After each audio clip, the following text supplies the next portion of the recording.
Hello guys, welcome to my channel. இந்த video வந்து ஒரு ஸ்டடி ரிலேட்டடான வீடியோ இல்லை.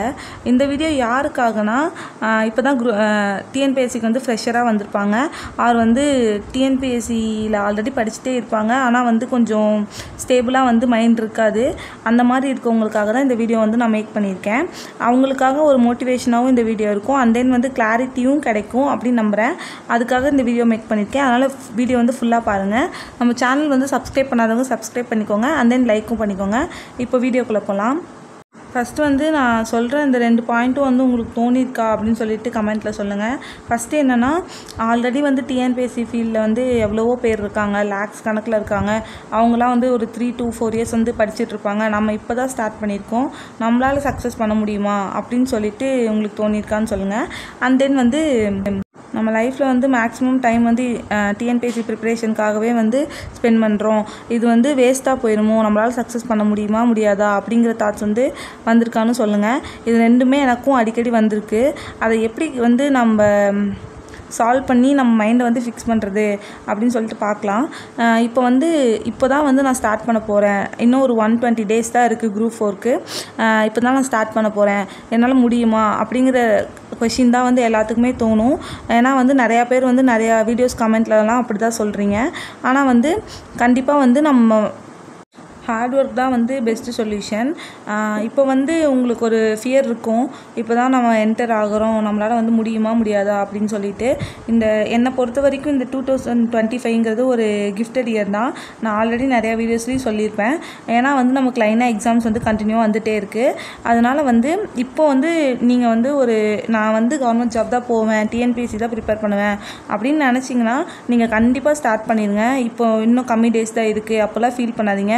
நம்ம Group 4 எழுதுனதுக்கு அப்புறமும் நமக்கு வந்து Group 2 Group 2A இருக்குது. லைனாக வந்து எக்ஸாம்ஸ் வந்துட்டு தான் இருக்குது. அதனால் வந்து நீங்கள் ஃபீல் பண்ணாமல் வந்து உடனே வந்து ஸ்டார்ட் பண்ணிடுங்க. இப்போ வந்து நீங்கள் ஒரு Group 4 வரதுக்குள்ளே நீங்கள் ஒரு 50% சிலபஸ் தான் இன்றைக்கி ஸ்டார்ட் பண்ணி 50% தான் கம்ப்ளீட் பண்ணியிருக்கீங்கன்னா கூட அதுவும் பெஸ்ட்டு தான். ஏன்னா வந்து நெக்ஸ்ட்டு Group 2 வந்து நம்ம ஈஸியாக வந்து கிராக் பண்ணுறதுக்கு அது சான்ஸாக இருக்கும். மேக்ஸிமம் வந்து எல்லோரும் சொல்கிறது என்னென்னா, Group 4 விட Group 2Aலாம் ஈஸி அப்படின்னு வந்து சொல்கிறாங்க. ஏன்னா வந்து Group 4க்கு வந்து காம்படிஷன் வந்து அதிகம், பட் 2Aக்கெலாம் வந்து கம்மி தான். அதனால் வந்து நம்ம ஈஸியாகவே கிராக் பண்ணுறதுக்கு அது ஒரு சான்ஸ் தான். உங்களால் எவ்வளோ சிலபஸ் முடிக்க முடியுமோ அவ்வளோ முடிச்சு வச்சுக்கோங்க. அது வந்து உங்களால் முடிஞ்ச அளவுக்கு நம்ம கொஷின் பேப்பர் வந்து நமக்கு ஈஸியாக இருந்து அப்படி பாஸ் ஆனால் கூட நீங்கள் Group 4 வந்து ஜாப் போகலாம். அப்படி இல்லைனா கூட நெக்ஸ்ட்டு வந்து நம்ம Group 2 Group 2A இருக்குது, அதுலேயும் வந்து நம்ம பாஸ் பண்ணிடலாம். ஏன்னா வந்து நிறையா அகாடமிஸில் வந்து Group 2 Group 2Aக்கு இப்போலேருந்தே வந்து ஸ்டார்ட் பண்ணிட்டாங்க. அதனால் வந்து நீங்கள் என்ன படிக்கிறீங்களோ அதை வந்து தெளிவாக படிச்சுக்கோங்க. ஈவன் வந்து 2 எக்ஸாம்ஸ்க்குமே சிலபஸ் வந்து ஒரு அளவுக்கு வந்து சேமாக தான் இருக்கும். பட் வந்து எல்லாமே சேமாக இருக்கும்னு சொல்ல முடியாது. டிஃபிகல்ட்டி லெவல், கொஷினோட டிஃபிகல்ட்டி லெவல் வந்து வேரி ஆகும். Group 4க்கு வந்து SSLC ஸ்டாண்டர்ட் வைஸ் தான் இருக்கும். அண்ட் தென் வந்து Group 2 Group 2Aக்கெலாம் டிகிரி வைஸ் வந்து இருக்கும். அதை பற்றி வீடியோஸ் வேணும்னா சொல்லுங்கள், நான் வந்து போடுறேன். ஃபஸ்ட்டு வந்து என்ன எக்ஸாம் வருதுன்னா Group 1 தான் வருது. ஆனால் வந்து Group 1 பற்றி எனக்கு அவ்வளோக்கும் டீட்டெயில்ஸ் தெரியாது. நான் வந்து ராங் இன்ஃபர்மேஷன் ஷேர் பண்ண வந்து விரும்பலை. அதனால் வந்து எனக்கு தெரிஞ்ச Group 2 Group 2A and then வந்து Group 4 இதை பற்றி வந்து நான் சொல்கிறேன். நெக்ஸ்ட் வந்து நம்ம வந்து சிலபஸ் வந்து எவ்வளோ கம்ப்ளீட் பண்ணுறோம் அப்படிங்கிறது மேட்டரே இல்லை. நம்ம வந்து எந்த அளவுக்கு வந்து படிச்சிருக்கோம் அப்படிங்கிறது தான் வந்து நமக்கு ஜாப் வாங்கி கொடுக்கும். அதனால் ஒன்று படிக்கிறப்போவும் டீப்பாக வந்து படிச்சுக்கோங்க. நெக்ஸ்ட் டைம் வந்து நீங்கள் படித்த டாபிக் வந்து பார்க்குறப்போ அது வந்து உங்களுக்கு ரிவிஷன் ஃபேஸாக தான் இருக்கணும். ஃபஸ்ட்லேருந்து மறுபடியும் படிக்கிற மாதிரி தயவு செஞ்சு வச்சுக்காதீங்க. நான் வந்து இந்த தப்பை வந்து நிறையா டைம் பண்ணியிருக்கேன். நம்ம எந்த அளவுக்கு ஹார்ட் ஒர்க் போடுறோமோ அவ்வளோ சீக்கிரம் வந்து நமக்கு வந்து சக்ஸஸ் வந்து கிடைக்கும் கண்டிப்பாக. இது வந்து நான் எக்ஸ்பீரியன்ஸ் பண்ண ஸ்டோரி வந்து ஒன்று போஸ்ட் பண்ணியிருப்பேன் வீடியோவாக. அதை வந்து பார்க்காதவங்க பாருங்கள். இங்கே வந்து நான் பண்ண ஒரு மிஸ்டேக் வந்து ஷேர் பண்ணுறேன். நான் வந்து first year to second year டைம்லலாம் என்ன பண்ணுவேன்னா, சென்ட்ரல் கவர்மெண்ட் ஜாப்ஸ்க்கு வந்து ப்ரிப்பேர் பண்ணிட்டு இருந்தேன். அப்போ SSC RRB இந்த மாதிரி வந்து ட்ரை பண்ணலான்னு பண்ணிட்டு இருந்தேன். அப்போது வந்து ஒரு 4 to 5 months படிச்சிருப்பேன். அப்போது நான் வந்து எடுத்த நோட்ஸ்லாம் வந்து நிறையாவே இருந்துச்சு. அப்போலாம் வந்து ரொம்ப காலேஜ் போயிட்டு இருந்தாலுமே வந்து படிச்சுட்டு தான் இருந்தேன் சைடில். அதில் வந்து நோட்ஸ்லாம் நிறையா இருந்துச்சு. ஒரு நாள் வந்து எடுத்து பார்த்தா அதில் அவ்வளோ எழுதியிருக்கேன். அதை பார்க்குறப்போ அந்த டைம்லாம் நான் வேஸ்ட் பண்ணிட்டேனா அப்படின்னு சொல்லிட்டு இருக்கு.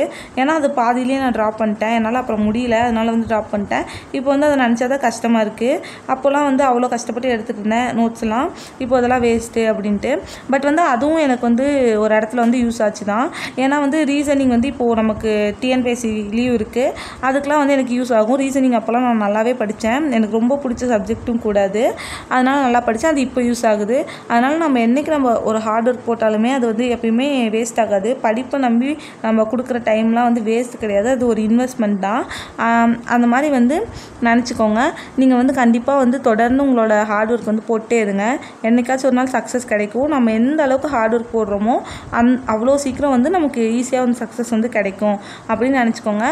பாதியில் வந்து ட்ராப் பண்ணாதீங்க. நீங்கள் ஒரு 2 நாள் வந்து டிஎன்பிஎஸ்சிக்காக படிச்சுட்டு 3ஆவது நாள் எனக்கு வேணாம் அப்படின்னு நினச்சாலுமே அந்த 2 நாள் போட்ட எஃபர்ட்டு அந்த டைமு இது எல்லாமே வேஸ்ட் தான் அப்படின்னு நினச்சிக்கோங்க.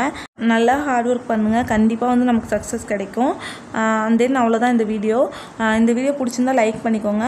அண்ட் தென் தேங்க்யூ ஃபார் வாட்சிங்.